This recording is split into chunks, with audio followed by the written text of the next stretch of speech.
We have breaking news right now into Eyewitness News at noon on this Monday afternoon.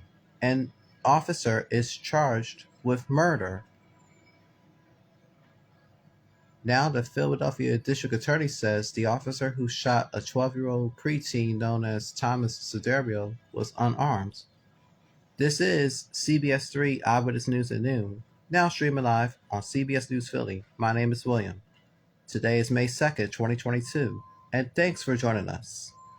We get the latest news coverage from my Uncle Joe Holden as he is joining us live from Center City, Philadelphia with the very latest.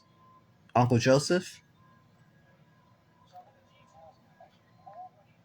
Some of the details of this alleged crime are staggering. The district attorney's office characterizing the elements of the alleged crime as disturbing. Here is what we know.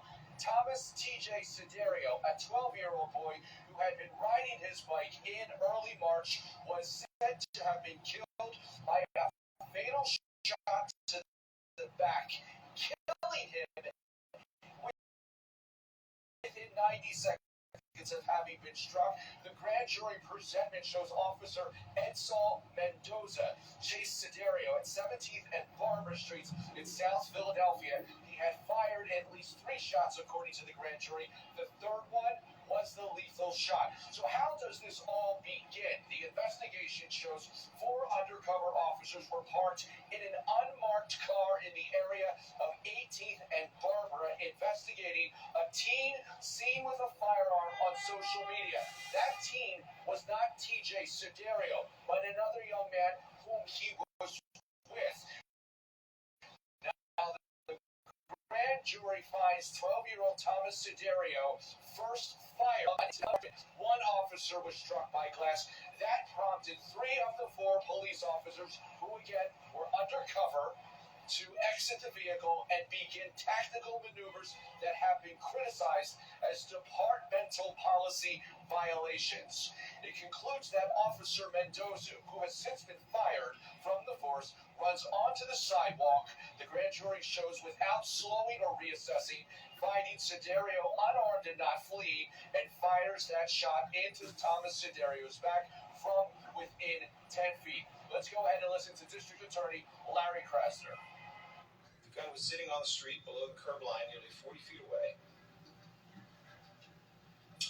Thus, when Officer Mendoza fired the third and fatal shot, he knew the 12-year-old, 5'tall", 111-pound Thomas Siderio no longer had a gun and no ability to harm him. But he fired a shot through his back that killed him.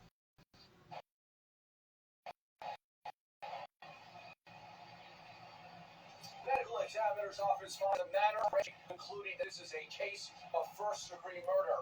We know that Edsal Mendoza surrendered earlier this morning. He is being held without bail at this point.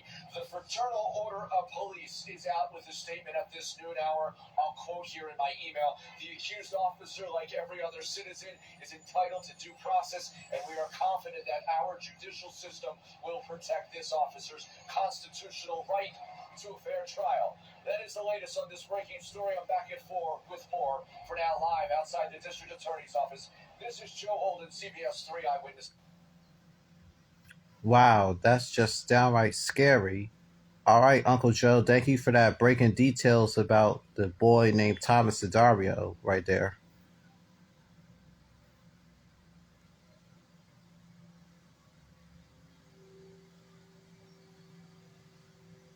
Please stay with Eyewitness News about this breaking news story about Thomas Siderio.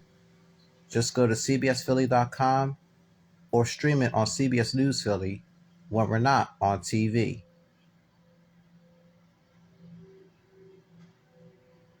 Well, in other news here this Monday, development here, police say they fired at least 3 men after they witnessed a fatal drive-by shooting in East Germantown on Sunday. The search is on for the shooters. This happened at East Pastorius in Germantown just before 7 o'clock last night. Plainclothes officers say they were investigating another homicide. As they say, a gray Nissan SUV pulled up to the scene. The 31-year-old was pronounced dead at a nearby hospital. And however, police have not made any more arrests to this very day.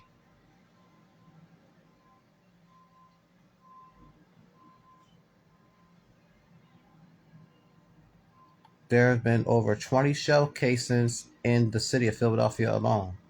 And it's been a dreary start to our Monday as we take a live view at the skyline. The clouds are still covering Center City. Let's check in with my sister, meteorologist Larissa Abreu, on what should be the timing between now and tonight. Larissa, take it away, sister. Temperatures outside of the door are warming up nicely. We're in the mid to upper 60s. The further south you are at 64 degrees here in Philly. In the 50s, though, out towards the Lehigh Valley. Up through the Poconos, a little bit cooler the further north and west you are. Temperatures once again here in Philadelphia around 64 degrees. That dew point temperature, I told you guys this morning, it was going to feel a touch humid out there as those dew points continue to rise. So slow clearing, that's what we're tracking for the rest of the afternoon with a wet work week ahead. It's a warm start to May, and that'll be the case over the next several days. And will Mother's Day be dry? I'll have that part of my forecast in 10 minutes. All right, Larissa, thank you so much. The Sixers are taking on the Miami Heat for the next playoff battle, which starts tonight. But my favorite player will not be taking the court in either Game 3 or Game 4 for when he turns.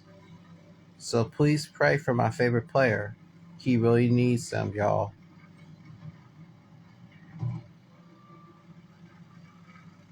Stay with Eyewitness News for continuing coverage on the Sixers.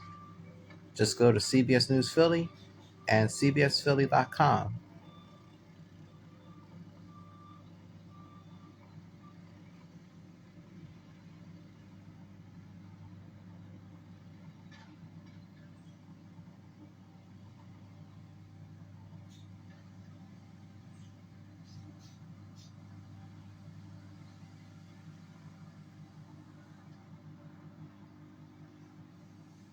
It's like the old saying goes, the show must go on.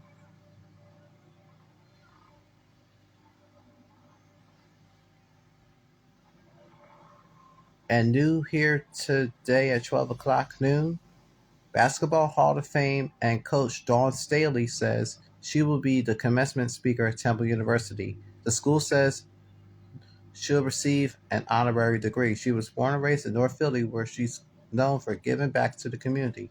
So that's a big congratulations to her. And if you'd like to vote in the upcoming May 17th primary in Pennsylvania and have not registered, you can complete it online at your local county voter registration office. On primary day, Democrats and Republicans will be choosing nominees for U.S. Senate, governor, among other races. You can get live updates on CBS News Philly and, of course, streaming on CBS News Philly. There is a new effort to help inspire conversations about mental health. Plus, the latest on a makeover at Rittenhouse Square. We're going to tell you what's being replaced after nearly 3 days of decades. That's when Eyewitness News at noon continues, so don't go away, everybody.